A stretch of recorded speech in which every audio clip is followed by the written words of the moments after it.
Coach Corey Wayne, and this is my video coaching newsletter. And the topic of today's newsletter is going to be, I don't want to go all the way.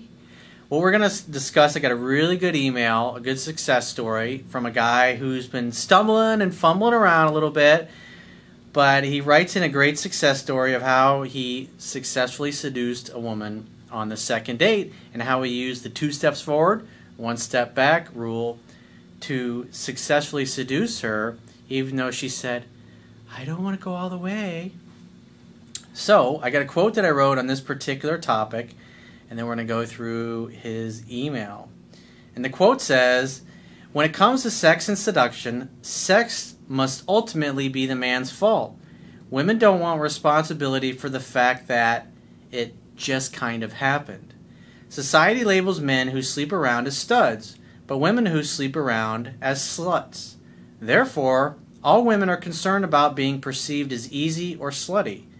When a man is trying to seduce a woman and she tells him no, slow down, or stop, he must immediately respect and comply with her wishes in order for a seduction to occur later.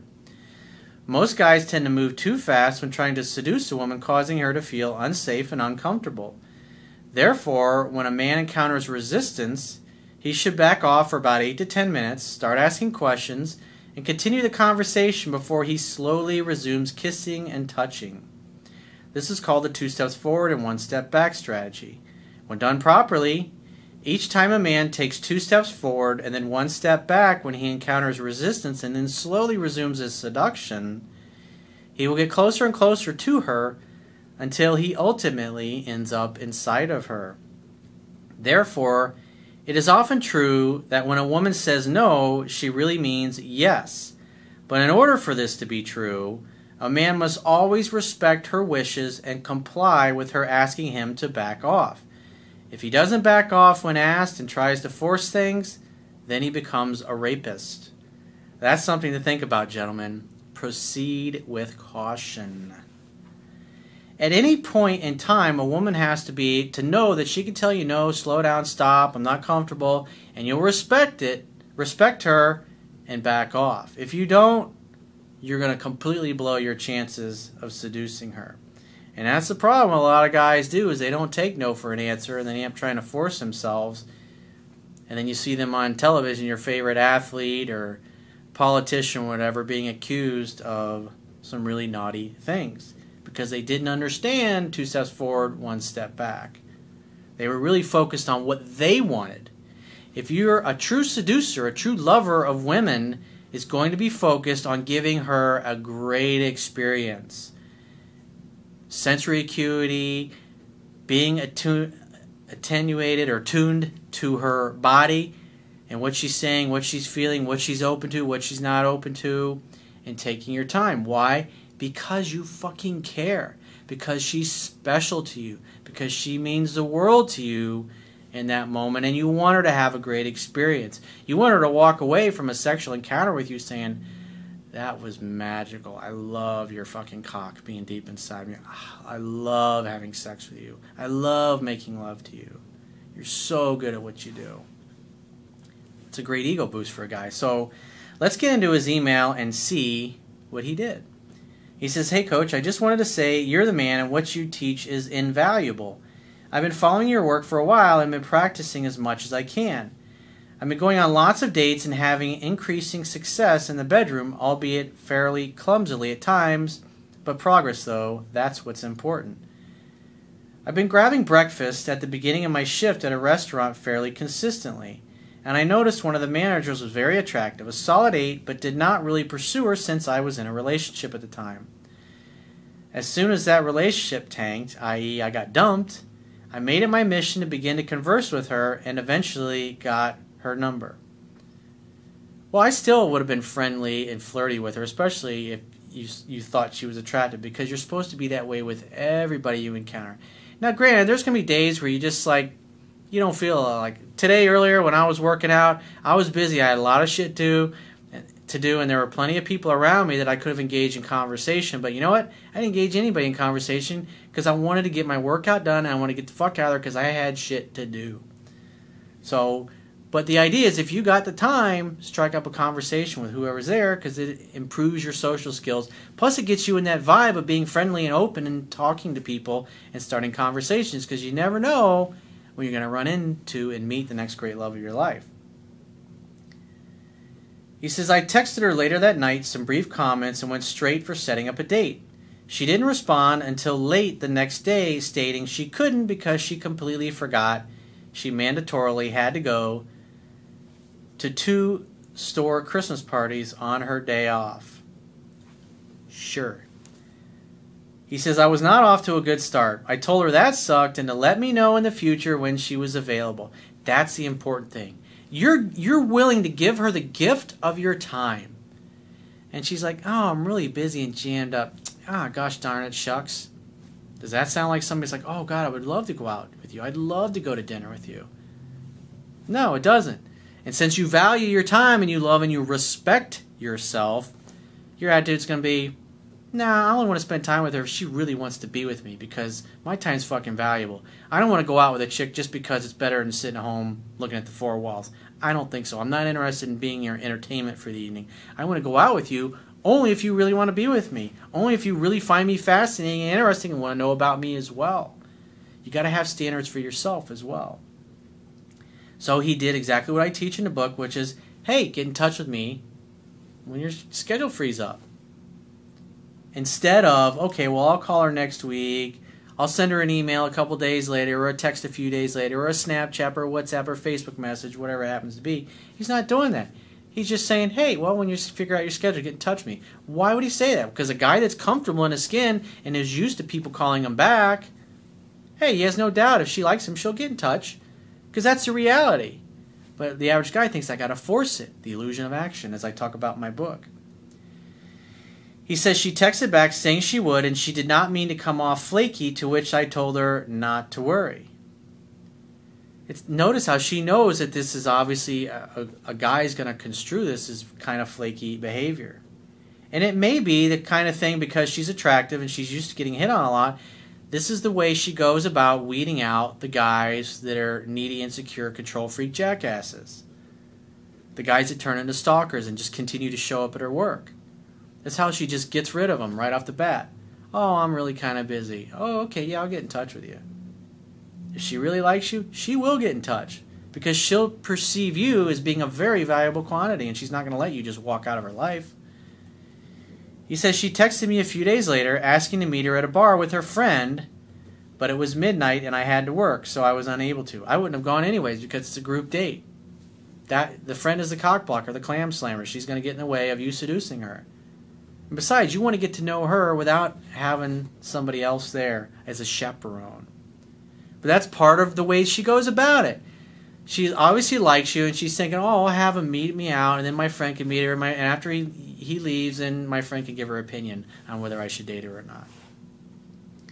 Thanks, but no thanks. He says, I later invited her to a large Christmas party bus outing we were having. Shame on you. Group dates? Come on, man. To which she did not respond for a week. Huh, isn't that interesting? A whole week. Now, the average guy is going to be like, why she didn't call me back? What the fuck? And they're going to text her again. But no, he's comfortable in his own skin. He just let it be. It's a game of tennis. He hit the ball over the net. She didn't hit it back, so he walked off the court. He says, I pretty much walked away at this point, believing she wasn't interested. Tells me you've been reading my book and you've been learning the fundamentals. So the fundamentals take over, and especially when you're really into somebody, it helps you do the right thing, even though inside you want to jump out of your skin. She texted back apologizing that life was crazy and that she really did want to hang out.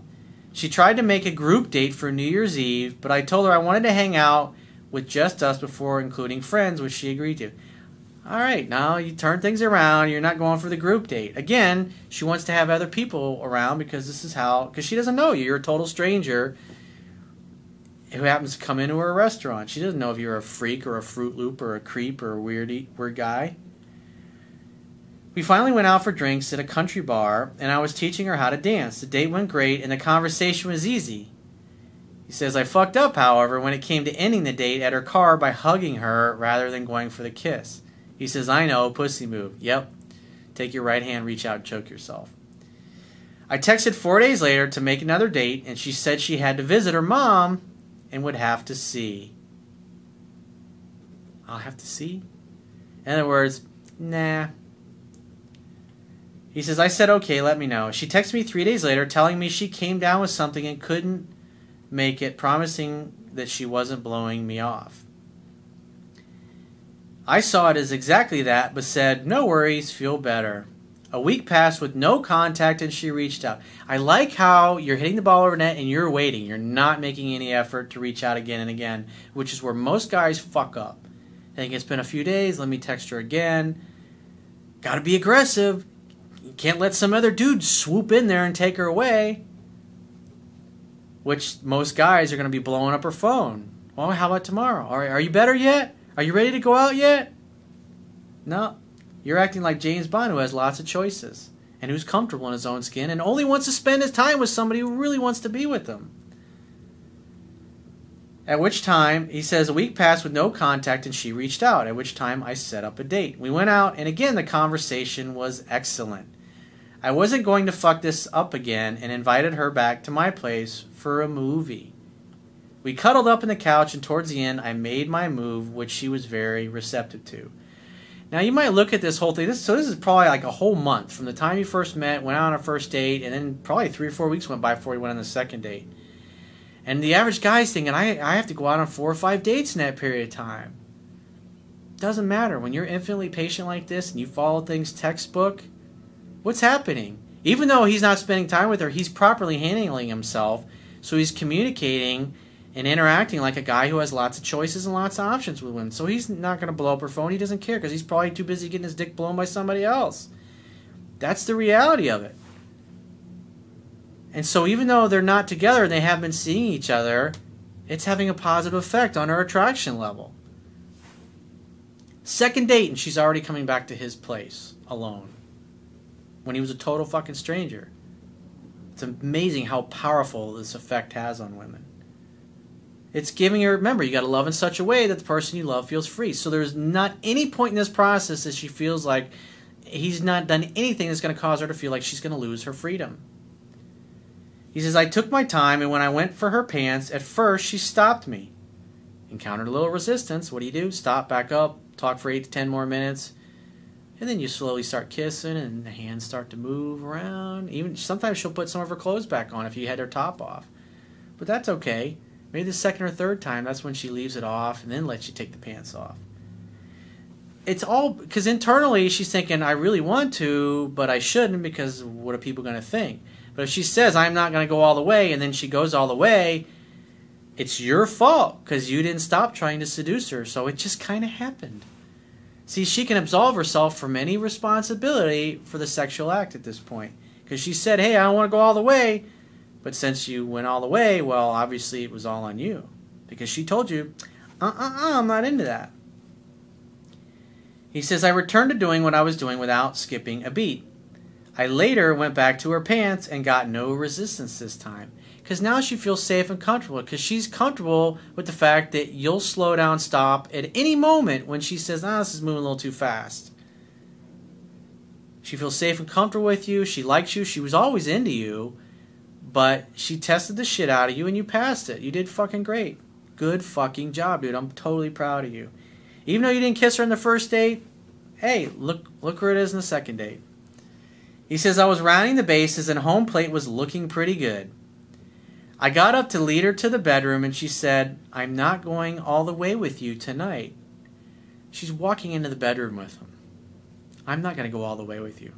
Honey, you're in your mind, you're thinking, you're walking into my bedroom with me. In other words, and what she's really saying is, I'm only going to go all the way with you tonight as long as you don't talk me out of it. He says, and I told her that was fine. He's like, okay, you can take it or leave it. Freedom. Allow her to come and go. He's totally cool with either possibility. Hooking up or not hooking up, doesn't matter. Either way, he's cool. The average guy gets mad. Well, what do you mean you're not going to go all? We're going to my... Boom. Okay, well, it's getting late. I'm going to leave. That's what happens to a lot of guys. He says, after I went down on her, she was going crazy. Since she told me she didn't want to go all the way, that was in my head, And I was hoping she was just going to say go for it. If she says go for it, then she's being the man. Then she has to take ownership for the fact that she fucked you. She ain't going to say that, dude. He says, but of course she didn't. Then, like a flashback of Rocky's trainer, your words popped in my head. It has to be the man's fault. He says, yeah, it was weird. This was going on in my head while I'm trying to fuck this girl. But hey, it's like, I get so many emails from guys telling me that my words are popping in their head right as they're about to have sex or when they're having sex. It's like, I appreciate that and stuff, but, you know, I'm not really interested in being in the bedroom with you. But hey, you know, whatever works. He says, so with those words in my head, I went for it and I had an amazing session of indoor Olympics. Ding! We have a winner. I just wanted to send you a good success story and say that it was due to what you teach. In the past, I would have definitely over-pursued when she was being flaky and totally fucked it up. Your teachings also have my ex trying to get us to hang out again. When it rains, it fucking pours. Thanks again, Coach. You've really changed my life. Well, thank you for being fucking awesome and amazing, and once again demonstrating the fundamentals that I teach in my book and in my videos work. So thanks for sharing that. That's awesome, dude. I'm proud of you. Great. Good job. This is your birthright. This is the way it's supposed to be. This is what happens when you act like James Bond. You think from the end, of course it's going to work out. Of course eventually we're going to have sex. Why? Because this is what always happens. This textbook. He fumbled the football a couple times, but he still hooked up with her on the second date. Remember, most women are going to sleep with a guy by the second or third date. That's just the reality of it. If there wasn't, I mean, maybe a couple 100 years from now, it won't be such a big deal for women to sleep with men. And women won't have any problem sleeping with you on the first night with no resistance at all. If when they're horny, they want to get laid. But at this particular moment, this juncture and time that we find ourselves in, that's just not the way it is. And so this is how you overcome this last minute resistance. I don't want to go all the way. Sure. That's why your feet, you're in the Bugs Bunny position where her feet are behind her ears. Doing, doing, doing, doing. That's fun. So if you'd like to get my help personally, the quickest way is to book a paid phone, Skype, or email coaching session with yours truly.